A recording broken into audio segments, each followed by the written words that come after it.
Hi viewers, welcome to Alangakotai YouTube channel. இன்னைக்கு நம்ம என்ன பார்க்க போறோம்னு பாத்தீங்கன்னா எந்த டாக் பத்தினா ஹிமாலயன் மஸ்டிஃப் அப்படிங்கற டாக் பத்தி தான். இந்தியாவுடைய நேட்டிவ் டாக், நம்ம பார்டர்ல இருக்கிற பார்டர் செக்யூரிட்டி ஃபோர்ஸ் மாதிரி.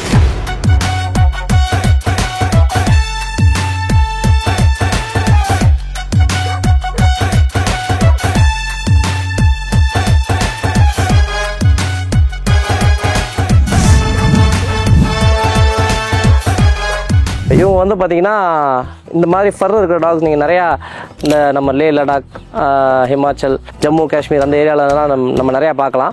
இவங்க வந்து பார்த்திங்கன்னா ஹிமாலயன் மஸ்டிஃப்னுவாங்க, பூட்டியான்னுவாங்க, கட்டி குட்டான்னுவாங்க, டிபெட்டன் மஸ்டிஃப்னுவாங்க. இவங்க எல்லாருமே வந்து ஒரு சின்ன சின்ன வேரியேஷன்ஸோடு இருக்கக்கூடிய ஒரே சிமிலர் ஃபினோடைப்ஸ் இருக்கக்கூடிய டாக்ஸு.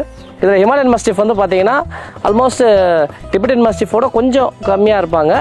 அதே நேரத்தில் நம்ம கட்டி குட்டாவோட கொஞ்சம் பெருசாக இருப்பாங்க. ஸோ இவங்களுடைய கேரக்டர் வந்து பார்த்தீங்கன்னா அந்த லே லடாக் ஏரியாவில் இருக்க அந்த ஷெப்பர்ட் பீப்புள்ஸ் கூட வாழக்கூடிய டாக்ஸு ஆல்மோஸ்ட் கட்டி மாதிரி தான். இவங்க வந்து அதிகமான டிஸ்டன்ஸ் கவர் பண்ணக்கூடியவங்க. அவங்க வந்து ஒரு 10 கிலோமீட்டர் 15 கிலோமீட்டர் அந்த மாதிரி அந்த ஆடுகளை கூட்டிகிட்டு போகும்போது இவங்க அவங்களுக்கு ப்ரொடெக்ஷன்ஸ் கொடுக்கக்கூடியவங்க. வெளியில் உள்ள ஓநாய்கள், ஸ்னோ லெப்பர்ட்ஸு இந்த மாதிரி டாக்ஸில் இருந்தும் ஸ்ட்ரேஞ்சர்ஸு, வெளி ஆட்கள், அந்த மாதிரி ஆட்கள் கிட்ட இருந்து அந்த நேட்டிவ் பீப்புளை காப்பாற்றக்கூடிய ஒரு டாக்ஸு. இவங்க வந்து கிட்டத்தட்ட ஒரு 2-3 கிலோமீட்டர் அங்கே பார்த்தீங்கன்னா பள்ளத்தாக்கெல்லாம் பெருசாக இருக்கும். ஸோ இங்கேருந்து நம்ம பார்க்குறனாலே நமக்கு தெரியக்கூடிய டிஸ்டன்ஸே ஒரு 4 கிலோமீட்டர் 5 கிலோமீட்டர் குறைஞ்சது இருக்கும். ஸோ அந்த மாதிரி ரீஜன்ஸில் தூரத்தில் இருந்து வரக்கூடிய அந்த வெளி ஆட்கள், வேத்த ஆட்கள், இல்லைனா வந்து அந்த ஸ்னோ லெப்பர்ட்ஸு அந்த மாதிரி மிருகங்கள்லேருந்து அந்த லோக்கல் பீப்புள்ஸை வந்து காப்பாற்றக்கூடிய டாக்ஸு இன்டிமேட் பண்ணிடுவாங்க. நல்ல பவர்ஃபுல்லான டாக். நீங்கள் பார்த்தீங்கன்னாலே தெரியும் அவங்களுடைய ஜாஸ் எல்லாம் நல்லா பவராக இருக்கும், நல்ல மஸ்குலராக இருக்கும், பெரிய சைஸில் இருப்பாங்க. ஸோ ஈஸியாக இந்த ஓநாய்கள், ஸ்னோ லெப்பர்ட்ஸ் இந்த மாதிரி ப்ரெடேட்டர்ஸ்லாம் வந்து டேக்கிள் பண்ணக்கூடிய ஒரு ஃபீனோடைப் உள்ள ஒரு டாக்.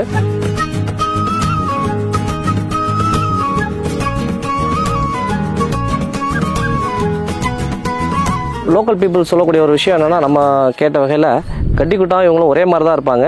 கொஞ்சம் பெருசாக இருப்பாங்க கட்டி குட்டாவை விட. முக்கியமான ஒரு டிஃப்ரென்ஸ் அவங்க ரெண்டு பேரும் பின்னங்காலில் பார்த்தீங்கன்னா இவங்களுக்கு வந்து 5 விரல் இருக்கும், கட்டி குட்டாவில் அது இருக்காதுன்றாங்க. அப்படி தான் இருக்குது நம்மள்டையும். இந்த மாதிரி கண்டிஷன்ஸ் இருந்தால் இது வந்து பூட்டியா அப்படின்ற மாதிரி சொல்கிறாங்க. கட்டிக்கும் இதுக்கும் பெரிய டிஃப்ரென்ஸ் வந்து கண்டுபிடிக்க முடியாது நிறைய பேரால். அது கூட ட்ராவல் பண்ணுறவங்க தான் கண்டுபிடிக்க முடியும். நல்ல ஒரு டாகு. ஆனால் இவங்களுக்கு வந்து பார்த்திங்கன்னா அந்த ஃபர்ரி ஹேர் இருக்கிறதுனால கொஞ்சம் ஷேடு தேவைப்படுது. நல்ல எக்ஸ்ட்ரீம் கிளைமேட்ஸ் தாங்குவாங்க. ஆனால் ரொம்ப ஓப்பன் ஹீட் அந்த மாதிரி எக்ஸ்போஸ் பண்ணலாம், ஹீட் ஸ்ட்ரோக் அந்த மாதிரி வர்றது கூட வாய்ப்புகள் இருக்குது. ஏன்னா அந்த ஃபர்ரி பாடிங்கிறதுனால. இருந்தாலுமே அங்கே கோல்டு கண்டிஷன்ஸ் ஹிமாலயாஸில் இருந்தாலுமே நம்மளுக்கு வந்து பார்த்திங்கன்னா நேபாளெலாம் அரௌண்ட் 34-36 வரைக்கும் போகுது அப்படின்றாங்க டிகிரி செல்சியஸு. ஸோ அதனால் ஆல்மோஸ்ட் நம்ம கிளைமேட்டுக்கு செட் ஆகக்கூடிய டாக் தான். நல்ல ஒரு கம்பேனியன் டாகு. இந்த டாக் எடுத்து நிறைய பேர் வளர்க்கணும் அப்படின்றது எங்களுடைய விருப்பம். ஏன்னா இது வந்து ஆல்மோஸ்ட் எக்ஸ்டென்ஷனில் தான் இருக்குது.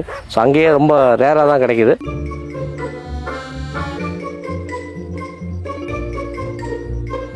தேங்க்யூ ஃப்ரெண்ட்ஸ், இந்த வீடியோவை பார்த்ததுக்கு.